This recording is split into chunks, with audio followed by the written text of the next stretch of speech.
Good evening and welcome to Newsnight.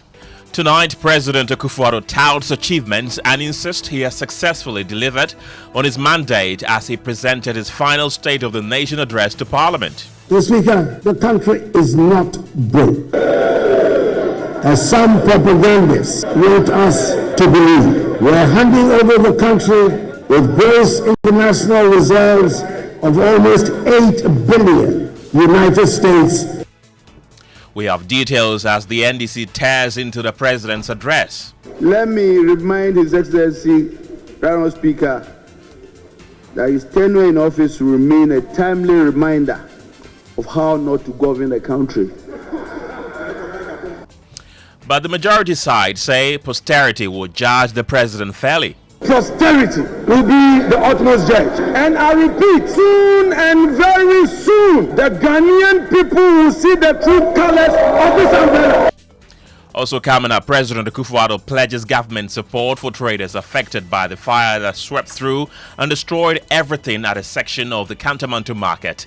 Details as he delivers his final State of the Nation address. Mr. Speaker, before I commence my message on the State of the Nation, I want to put on record that I am deeply saddened by the devastating fire at Cantamanto Market, which took place yesterday.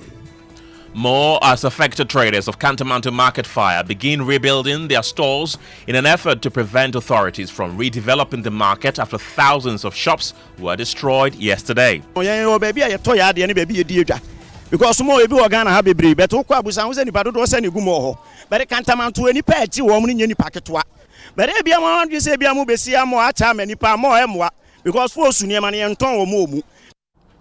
Also ahead tonight, water crisis looms in Takwa as the Ghana Water Company Limited shuts down the Bonsa headworks plant over pollution caused by illegal mining, which is known as galamsey. And as we gear up for the Joy FM 90s Jam this evening at the Pleasure Gardens, we share how Joy News editor Fred Smith used to dance to the song Ice Ice Baby by Vanilla Ice, which was a big hit back in the 90s. It was fun, you know, and any moment to just mention Ice Ice Baby by Vanilla Ice, something happens to me.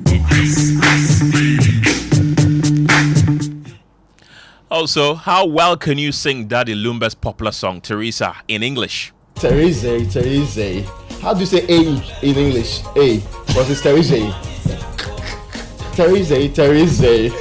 Teresa Peppers. Teresa. We have details of these and many other stories coming up shortly. My name is Kenneth Jesse. We begin from the House of Legislature, where President Akufo Addo says he has successfully delivered on his mandate as he presented his last message on the State of the Nation. The president touched on a number of sectors he believes his government has achieved success in as he prepares to exit from office next week.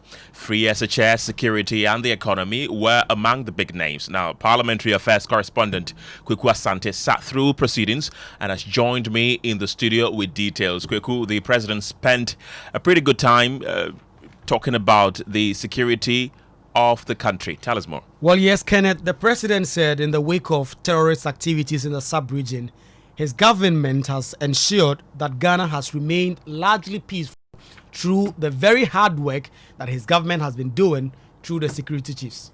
The first responsibility of a government is the safety and security of the state and its people. I'm happy to report that our country's territorial integrity is intact and all our borders are secure. In a neighborhood of widespread instability, it is no longer an assumption that we can make that our land will be safe and secure. Ghana, by the grace of God, remains the only country in the neighborhood that has not fallen victim to terrorist violence. It has taken a lot of concerted effort, and dare I say a lot of money, to enable us to protect our country from the ravages of the variety of terrorist groups operating and destabilizing other countries in the neighborhood.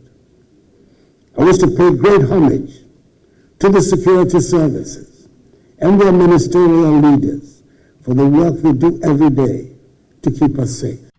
Well, galamsey was perhaps the biggest issue under his presidency. What was his account? Well, the president recounted in 2020 in his claim his government's fight against illegal mining led to the loss of some seats. That claim that the government has been repeating, particularly post the 2020 election.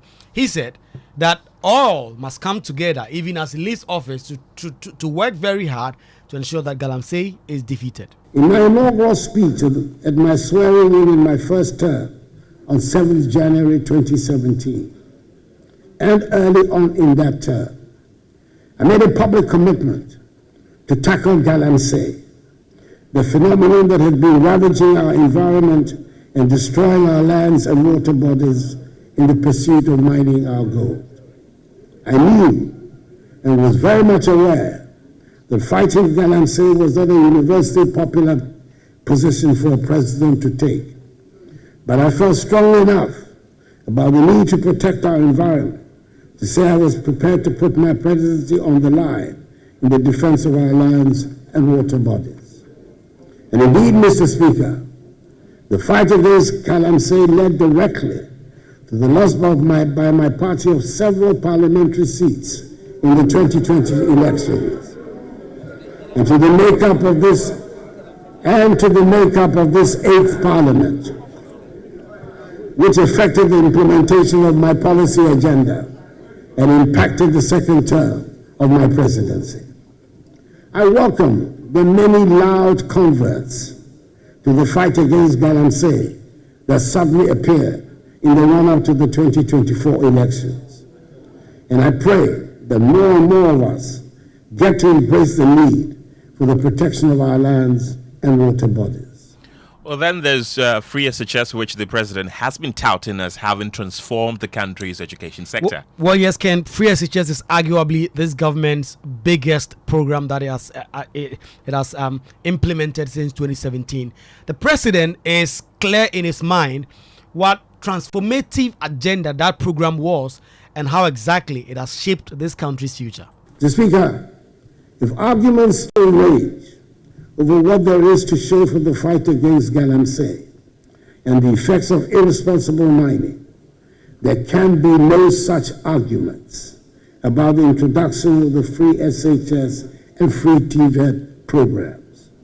Another policy that did not have universal approval when I sought to introduce it on coming into office.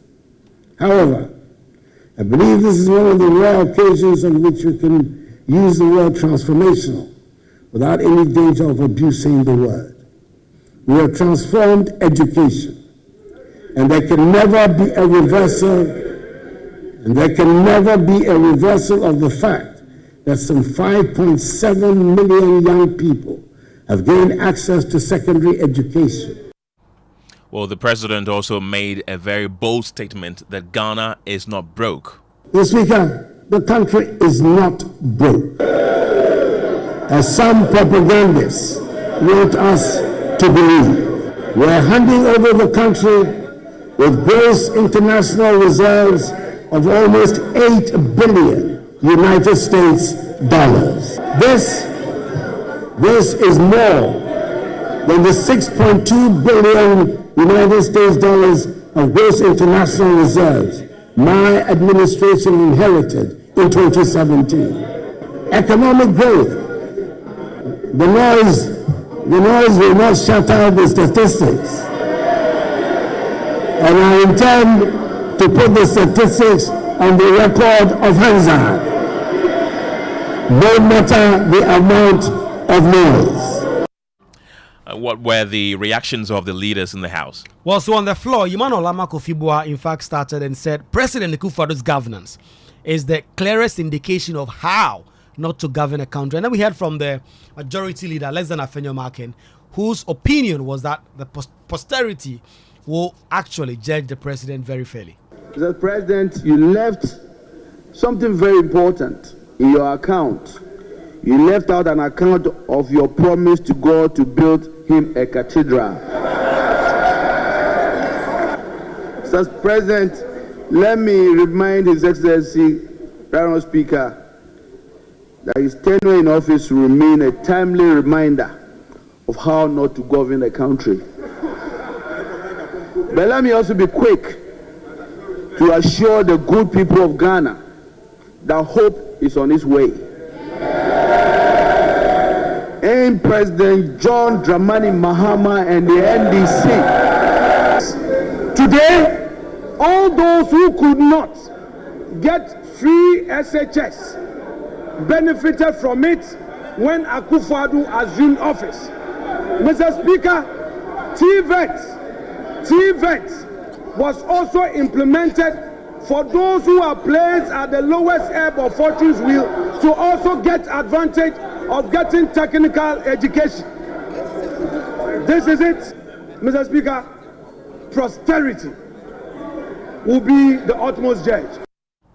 Well, Kuku, you also spoke to the former minority leader, Haruna Idrisu, who was not at all enthused about the president's performance. Well, yes, according to Haruna Idrisu, it appears the president wants to put the responsibility for the failures of his government on other persons instead of chastising them, if he could use those words, and saying that I take complete responsibility for, quote unquote, the messes of my government. You have a limited tenure, and he's exercised his mandate in the last 8 years as President of the Republic of Ghana.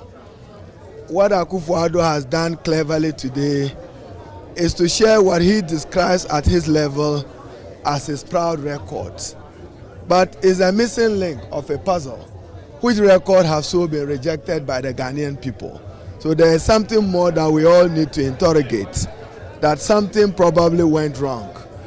Whilst he is eulogizing his achievement, but at least he was sincere to admit that he's leaving a debt of 761 billion behind when he inherited 120 billion.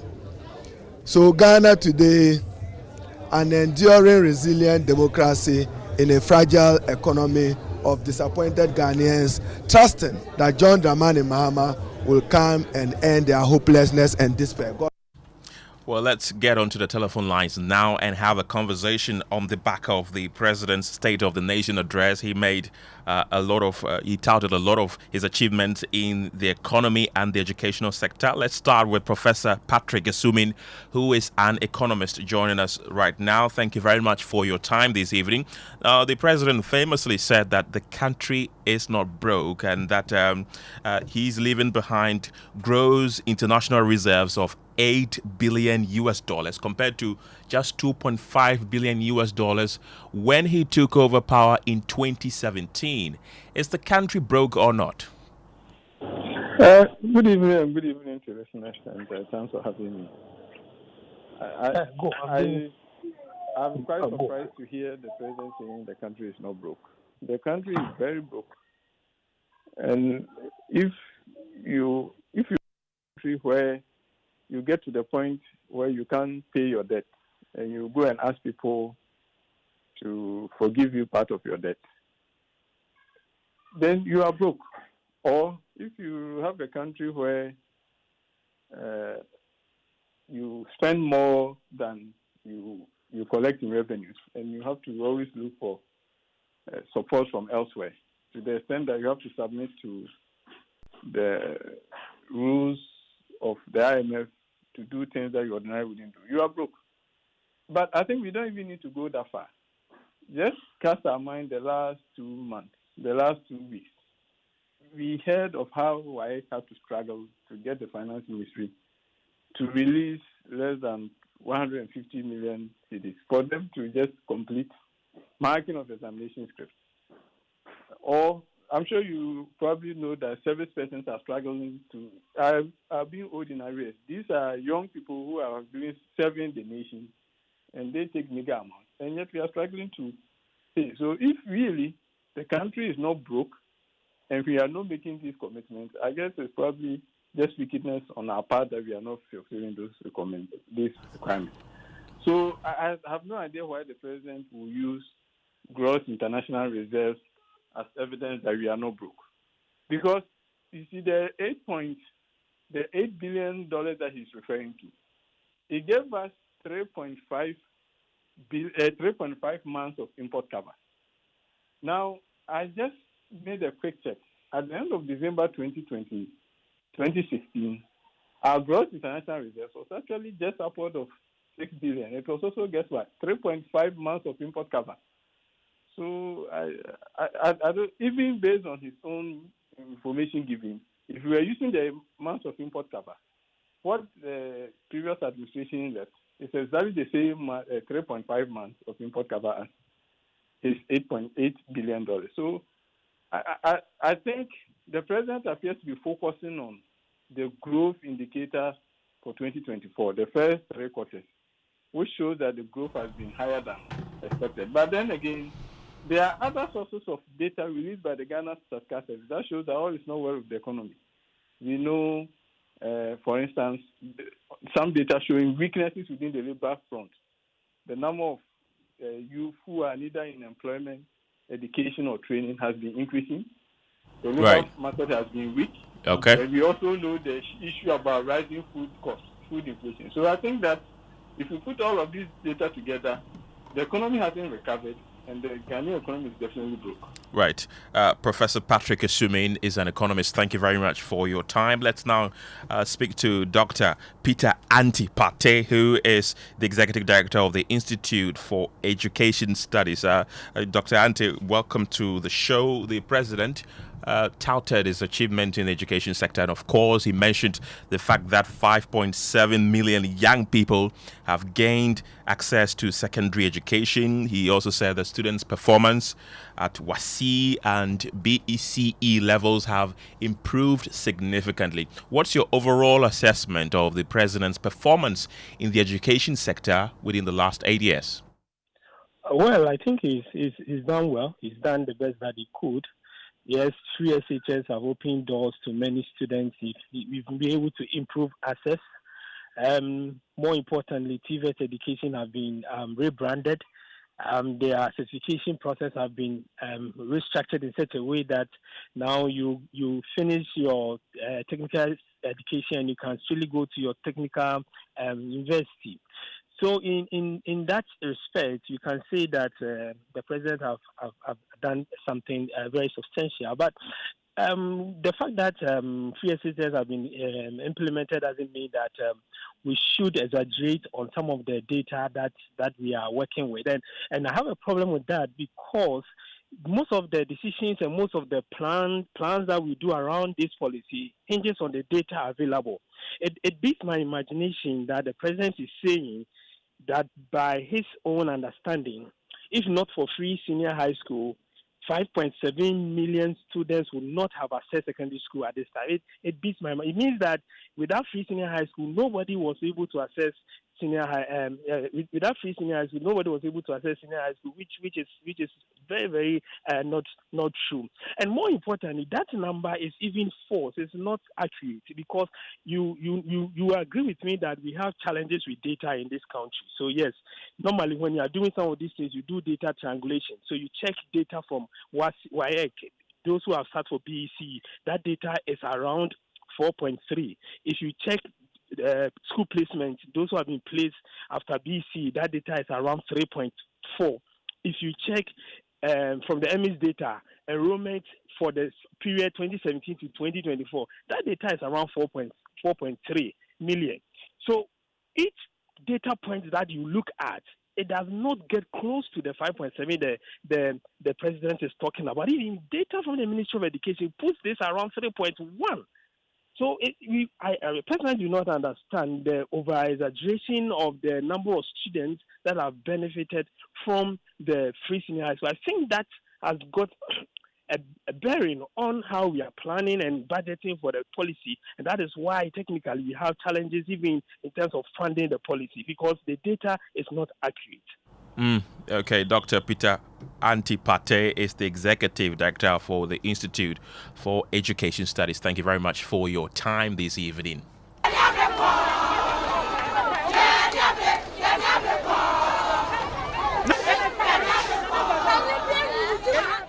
And following yesterday's devastating fire that destroyed thousands of shops at Cantamanto Market, affected traders have quickly begun rebuilding their stores in an effort to restore their livelihoods.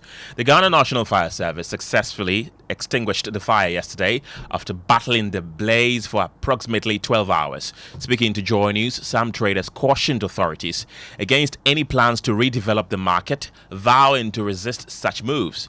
Collins Frimpong reports. The fire that started at 1:20 a.m. on Thursday, according to Cantamanto Traders Association, affected over 7,000 shops and approximately 30,000 traders, claiming one life. The National Fire Service battled the blaze for over 12 hours before successfully extinguishing it. However, less than 24 hours later, traders have already started rebuilding their shops in a bid to prevent authorities from redeveloping the area. So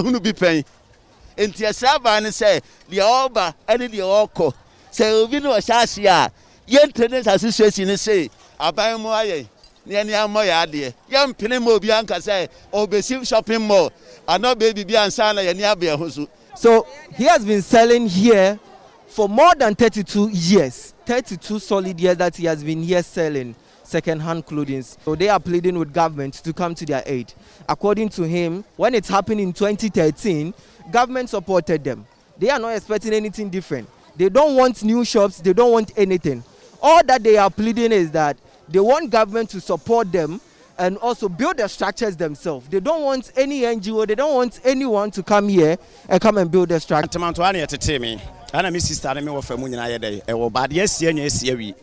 But kakre betimi so aka ere akyere abamu mpanimfo ene yetitu omomo Ghana ha no say fine enye asi na emom de yetete ene ne enam esuase ene ne yebi aso no yagidi say enye sa nete but I say na pamo ho aha pamo ho because your baby a mo yedi mo odwa ena yen Ghana fo no so no yen your baby a yeto ya de ne baby yedi edwa because mo ebi wo Ghana ha bebre but wo kwa abusan wo se nipa dodo se ne gumo ho but Cantamanto enipa echi wo mo ne nipa ketwa.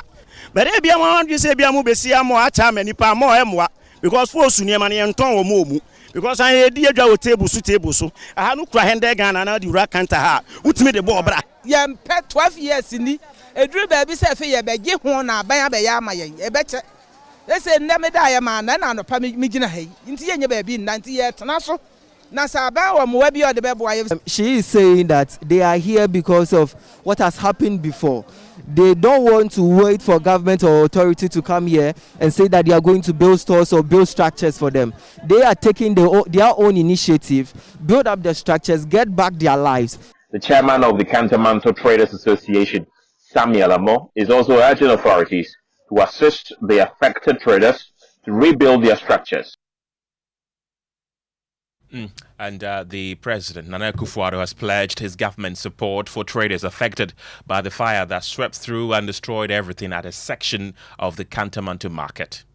Mr. Speaker, before I commence my message on the state of the nation, I want to put on record that I am deeply saddened by the devastating fire at Cantamanto Market, which took place yesterday and has left many traders and their livelihoods in ruins.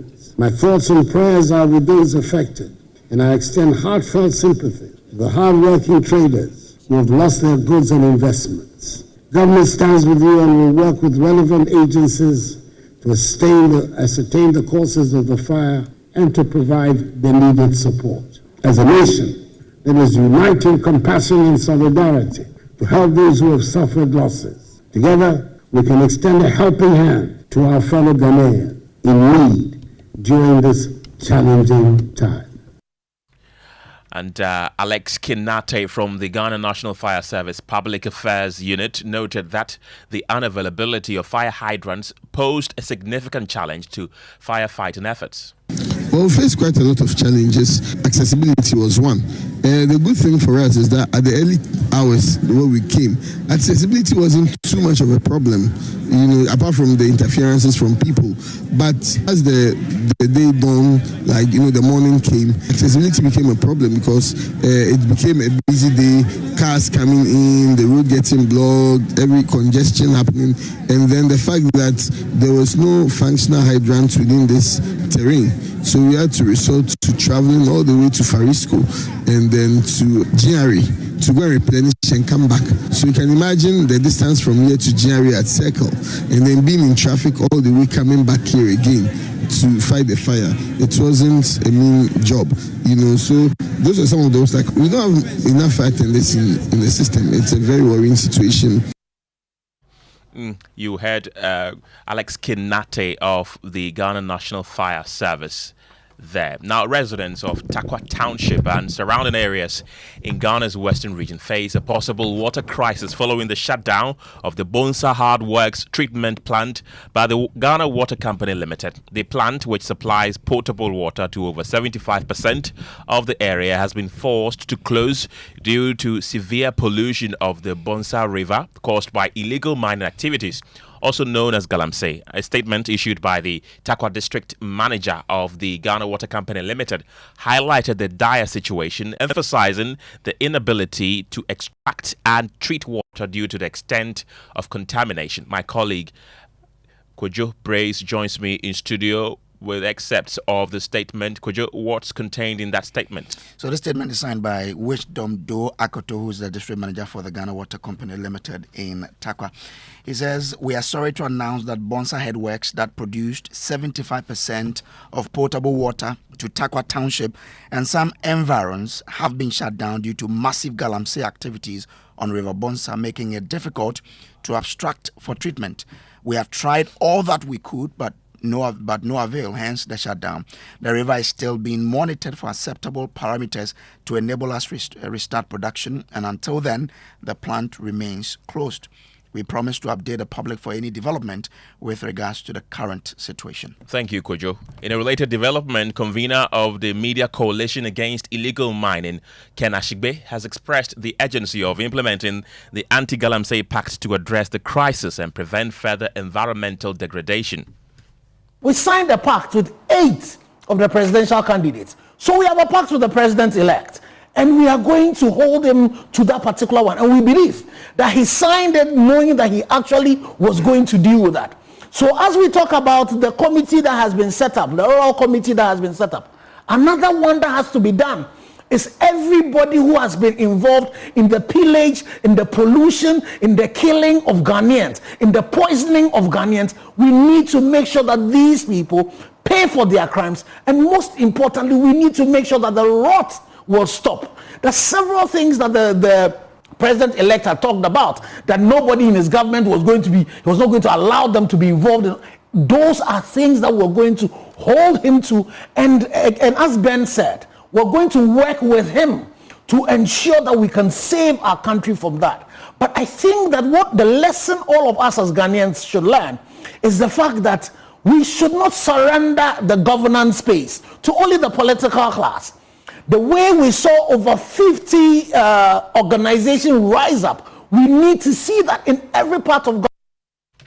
Away from illegal mining, let's talk about education, because some senior high schools in Accra have reopened amidst growing uncertainty as the Conference of Heads of Assisted Secondary Schools warns it cannot guarantee meals for students. Now, this follows unresolved financial issues, including unpaid government reimbursements for perishable foods from last year. My colleague Jacqueline Ansuma Yeboah visited some schools and as far this report. Despite a strong appeal from CHAS to Ghana Education Service to reconsider reopening schools until these issues are resolved, students across various senior high schools in Accra reopened today. Today is 3rd January. I'm currently at the Dogono Senior High School, visiting some other senior high schools in the area to find out if indeed schools are still reopening. And lo and behold, we have some of the students still reporting to school. So let's get to speak to some of the parents around who are bringing their wards to school. We are on the platform, so they confirmed it. So that's why I brought her. Yeah. Regardless, have you made any preparations in case of anything? Because they said when the students come to school, they might not be able to feed them. Did you put in any plans for that?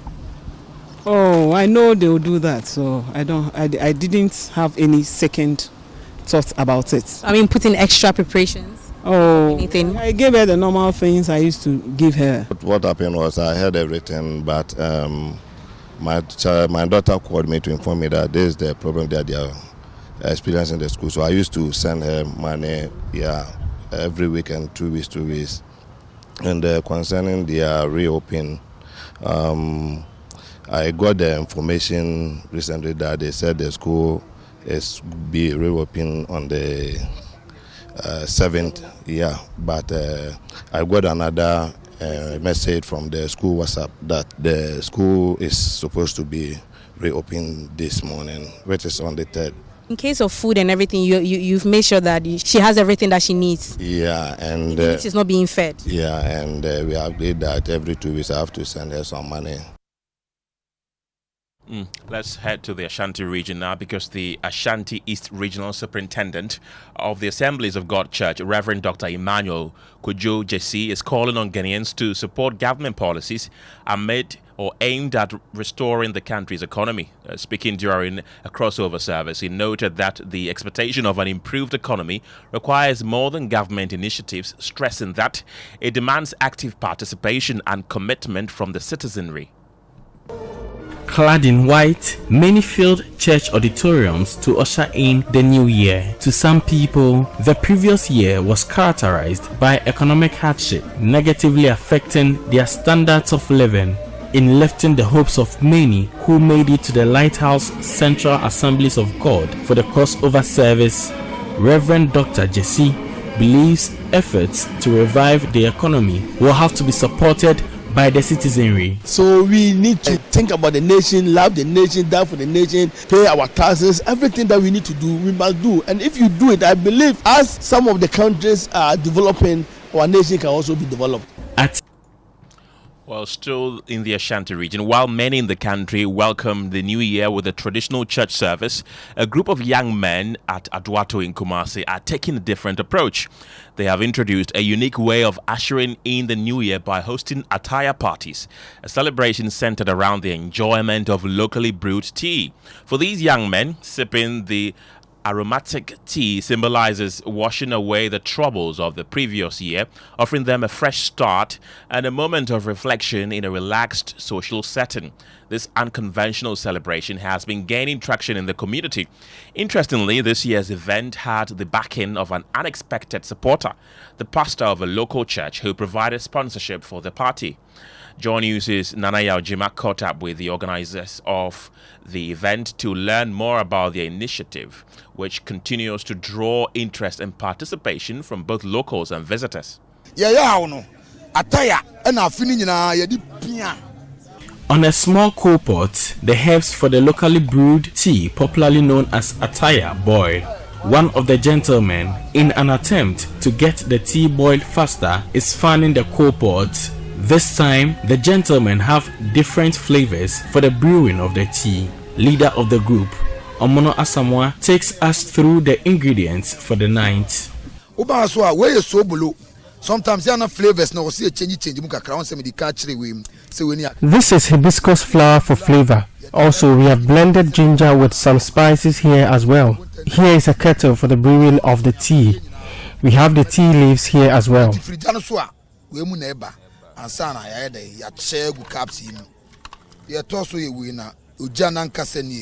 This year, the group intends to host others who had crossed over into the new year in the church at their attire joint. Already, the young men have cut plastic water containers to be used to serve people who will honor their invitation to the party. Few meters from the tea stand, a part of the group are busily stirring a pot of soup to be served with the tea. It is the first time meat will be served with the locally brewed tea. Mr. Asamoah explained.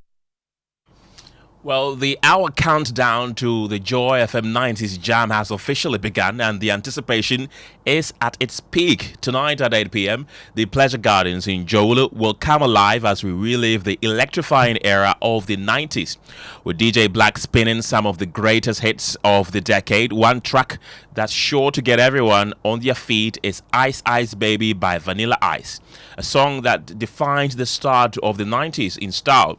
Released in 1990, Ice Ice Ice Baby was a groundbreaking hit that took the world by storm, becoming the first rap song to top the Billboard Hot 100. Joy News editor Fred Smith, born in the 70s, vividly remembers the impact of the song. As someone who embraced the 90s music scene, Fred shares fond memories of dancing to it and how the track became an anthem for a generation. That's when we were in JSS, what they call JHS now, and during break time, we, the young guys, will come together to play some music on the tape, and we dance to it. You know, that's where we're just coming out of the Michael Jackson era, and so we just dance with our trainers on. You know, it was fun. It was fun, you know, and in a moment to just mention Ice Ice Baby by Vanilla Ice, something happens to me. Well, also, how well can you sing Daddy Lumba's popular song, Teresa, in English? Raymond Dakwa has the answers. I'm an ungrateful person if I don't praise you. Teresa, Teresa. How do you say A in English? A. Because it's Teresa. Teresa, Teresa. Teresa, Barbers. Teresa, Teresa. I'm done, right? No, this house too is coming. So as Nana is alive, I will never starve. No, this one I will not go thirsty. If I ask for water, she will bring me alcohol. Oh yes. When people do good things, they deserve not. I should be singing it. Not okay. I think that's where the problem is. That's where the problem is. You are rapping it instead of singing it. No, the English version is a bit tricky. That's the problem. Okay, so you want to sing it in Chi? Are you ready? Yes. Okay. Man, you are ya. Onyana miya yo. Bonya ya phone. Shema modia. Teresa Bebrese. Teresa. Obieni water say wo. Teresa Bebrese. Teresa. Obieni water say wo. Lumba is very upset. Oh no, we agree that I've done very well. Well, some of our top DJs who will be behind the turntables, DJ Black and Andy Dosty, have been sharing what you should expect at the event. And of course, be sure to catch the event at Pleasure Gardens in Jolu at 8 p.m. Don't miss it. You can grab your tickets at the gate if you haven't already. That's it for now. My name is Kenneth Jesse. Have a good evening.